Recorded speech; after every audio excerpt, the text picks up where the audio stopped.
Hello guys, എൻ്റെ പേരാണ് കിയാര. നമ്മൾ ഇന്ന് പോകുന്നത് വേസ്റ്റിനെ കുറിച്ച് സർവേ എടുക്കാനാണ് നമ്മൾ ഇന്ന് പോകുന്നത്. നിങ്ങൾ എൻ്റെ കൂടെ വരുന്നുണ്ടോ? Let's go. നമ്മൾ ഇന്ന് ഫസ്റ്റ് പോവാൻ പോകുന്നത് കാത്തു ചേച്ചിയുടെ വീട്ടിലാണ്. Let's go. ഇവിടെ അനുമാമൻ നിൽക്കുന്നുണ്ട് കേട്ടോ. പ്ലാസ്റ്റിക് എല്ലാം നമ്മൾ ഹരിതകർമ്മസേനയ്ക്ക് കൊടുക്കാം. ഫുഡ് വേസ്റ്റാണ് വരുന്നതെങ്കിൽ കുറച്ച് കോഴികൾക്ക് കൊടുക്കും, പിന്നെ മിച്ചം വരുന്നത് മീനുകൾക്ക് കൊടുക്കും. അതിൻ്റെ ബാക്കിയുള്ളതെല്ലാം വളമാക്കി മാറ്റും. അങ്ങനെയാണ് വേസ്റ്റ് മാനേജ്മെന്റ്. ഇല്ല, നമുക്ക് അങ്ങനെ അതിനുള്ള ആവശ്യമില്ലല്ലോ. നമുക്ക് അതിന് മാത്രം മിച്ചം വരാറില്ല. പൈപ്പ് കമ്പോസ്റ്റ് ഉണ്ട്, നമ്മൾ അങ്ങനെ വളമാക്കി മാറ്റുക. കമ്പോസ്റ്റ് ഉണ്ട്, നമ്മൾ അതിലൂടെ ഈ പൈപ്പിലൂടെ ഒക്കെ തന്നെയാണ് വളമാക്കി മാറ്റുക. ആനിമൽസ്, മൃഗങ്ങളല്ല, നമുക്കുള്ള കോഴികളും മീനുകളുമാണ് അതിന് കൊടുക്കാറുണ്ട് വേസ്റ്റ്.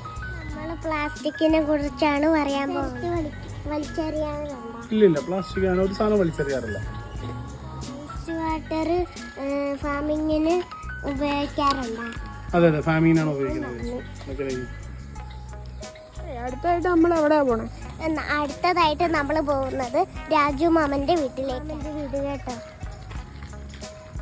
ഇല്ല, കളക്ട് ചെയ്ത് ഇവിടെ നമുക്ക് ഹരിത കർമ്മസേനയുണ്ട് അല്ലേ? അവർ വന്ന് മാസം മാസം കളക്ട് ചെയ്തുകൊണ്ട് പോവുകയല്ലേ ചെയ്യുന്നത്. അപ്പോൾ അത് നമ്മൾ എന്ത് ചെയ്യും? ഹരിത കർമ്മസേനയ്ക്ക് കൊടുക്കും. വേസ്റ്റുകളെല്ലാം അങ്ങനെ കളക്ട് ചെയ്ത് വെച്ചിട്ട് നമ്മൾ അവർക്ക് കൊടുക്കും. പ്രകൃതി വാതകമാണ്. അത് ഉപയോഗിച്ചിട്ട് നമുക്ക് എന്ത് ചെയ്യാം? ബയോഗ്യാസ് കളയാറുണ്ടോ? അല്ല, ബയോഗ്യാസ് നിർമ്മാണം നടത്താം വേസ്റ്റ് വെച്ച് അല്ലേ? നമ്മളെ വേസ്റ്റ് എല്ലാം ഈ പഞ്ചായത്തിലൊരു ബയോബിൻ എന്ന് പറഞ്ഞിട്ടൊരു പദ്ധതിയുണ്ട്. ബയോബിൻ പദ്ധതി എന്ന് പറഞ്ഞാൽ നമ്മുടെ വീട്ടിലുള്ള വേസ്റ്റുകളെല്ലാം നമ്മൾ ഡംപ് ചെയ്തിട്ട് അതിനകത്തുനിന്ന് വെജിറ്റബിൾ ഞാൻ അതിനാണ് ഇവിടെ കൊള്ളം വെച്ചിരിക്കുന്നത്. നമ്മുടെ ഫുഡ് വേസ്റ്റ് ബയോഗ്യാസ് നമ്മൾ ഉൽപ്പാദനത്തിന് വേണ്ടിയിട്ട് ഗ്യാസിന് വേണ്ടിയിട്ട് നമ്മൾ ബയോബിൻ അപ്ലൈ ചെയ്തിട്ടുണ്ട്. പഞ്ചായത്തുകാർ കിട്ടിക്കഴിഞ്ഞാൽ നമ്മൾ അതിനകത്തേക്ക് വേസ്റ്റ് ഇട്ടിട്ട് അതിനകത്ത് നിന്ന് നമ്മൾ ഗ്യാസ് ഉണ്ടാക്കാനുള്ള പരിപാടി ഉണ്ട്. പിന്നെ അതിനകത്ത് ഗ്യാസ് അല്ലെന്നുണ്ടെങ്കിൽ പച്ചക്കറികൾക്കൊക്കെ വളം ഉണ്ടാക്കാനായിട്ട് ഈ വേസ്റ്റ് നമ്മൾ ചെയ്യും. ആ ബയോബിൻ ലഭ്യമല്ലാത്തത് കൊണ്ട് നമ്മളിപ്പോൾ തൽക്കാലം ചെയ്യും ഈ മത്സ്യങ്ങൾക്ക് പിന്നെ വേസ്റ്റുകൾ നമ്മൾ ഭക്ഷണ പദാർത്ഥങ്ങൾ മത്സ്യങ്ങൾക്ക് കൊടുക്കും. പ്ലാസ്റ്റിക് പദാർത്ഥങ്ങളെല്ലാം കളക്ട് ചെയ്ത് ഹരിതകർമ്മസേനയ്ക്ക് കൊടുക്കും. ബാക്കിയുള്ള വേസ്റ്റ് നമ്മൾ വളമായിട്ട് പച്ചക്കറികൾക്ക് വാഴ, പപ്പായ അങ്ങനെയുള്ള പച്ചക്കറികൾക്ക് നമ്മൾ കൊടുക്കും. പോരെ? അത്ര എഴുതി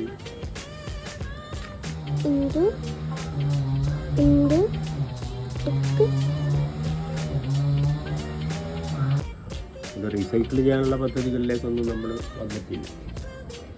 വേസ്റ്റ് വാട്ടർ എടുത്ത് റീസൈക്കിൾ ചെയ്ത് നമ്മൾ കുടിവെള്ള പദ്ധതികളിലേക്ക് കൊണ്ടുവരാനുള്ള സംവിധാനങ്ങളൊക്കെ ഉണ്ട്. പക്ഷേ നമ്മൾ അതൊന്നും നമ്മുടെ വീടുകളിൽ നടപ്പിലാക്കി തുടങ്ങിയിട്ടില്ല.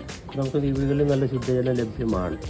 ആവശ്യത്തിന് നമുക്ക് ലഭ്യമാണ്. മഴവെള്ളം കിട്ടുന്നുണ്ട്, മഴവെള്ളത്തിൽ ബന്ധപ്പെട്ട് മഴവെള്ളം കിട്ടുന്നുണ്ട്. ഹരിതകർമ്മസേന വരുമ്പോൾ കൊടുക്കും. പിന്നെ വേസ്റ്റ് അവിടെ കോഴിയുണ്ട്, കോഴി കിട്ടും. ഹരിതകർമ്മസേന വരുമല്ലോ വീട്ടിൽ കളക്ട് ചെയ്യാൻ. പ്ലാസ്റ്റിക് കളക്ട് ചെയ്യാൻ വേണ്ടി ഹരിതകർമ്മസേന സർക്കാർ പഞ്ചായത്തിൻ്റെ ലേഡീസ് വരത്തില്ല, 2 പേര് വരും. അവർ കളക്ട് ചെയ്തുകൊണ്ട് പോകും. മാസത്തിലൊരു പ്രാവശ്യം വരും. ഒരു മാസത്തേക്കുള്ള നമ്മൾ അത് ക്ലീൻ ചെയ്ത് അവിടെ സൂക്ഷിച്ച് വെക്കും. അവർ വരുമ്പോൾ കളക്ട് ചെയ്തുകൊണ്ട് പോകും. വീണ്ടും വരിക. നമ്മുടെ നാട്ടിലൊരു നല്ലൊരു പേരുള്ളൊരു കുട്ടിയൊരു ഫേമസ് ആയിട്ട്. ഇതുപോലെ തന്നെ കെമിക്കൽ വേസ്റ്റുകളും ഒന്നും ഇല്ലാത്ത ഭൂമി എത്ര സുന്ദരമാണ്. അതായത് നമ്മൾ പോകുന്നത് ജാൻവിയുടെ വീട്ടിലേക്ക്. കമ്മ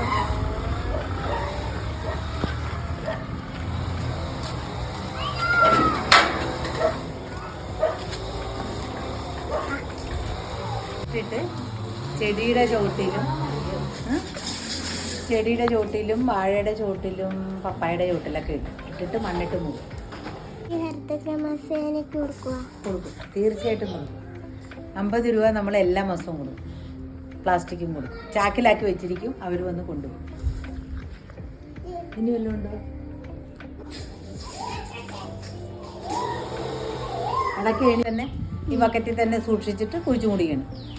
ചെടിക്കൊക്കെ ഇട്ട് കൊടുക്കും. മറ്റുള്ള പച്ചക്കറിയുടെയും ഇതിൻ്റെ എല്ലാത്തിൻ്റെയും വേണം. മീനിൻ്റെ മാത്രം നമ്മൾ അന്നേരം തന്നെ കുഴിച്ചു മൂടിക്കളയും. പിന്നെ വേറെ വേസ്റ്റ് നമ്മൾ പാത്രം കഴുകുന്നതിൻ്റെയൊക്കെ പോകാനായിട്ട് പ്രത്യേകം ടാങ്ക് കിട്ടും.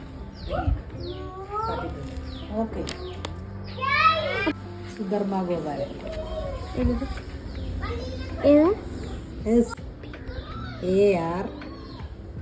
SARMMA ഇത്രയും പറഞ്ഞു തന്നതിന് നന്ദി. വെൽക്കം.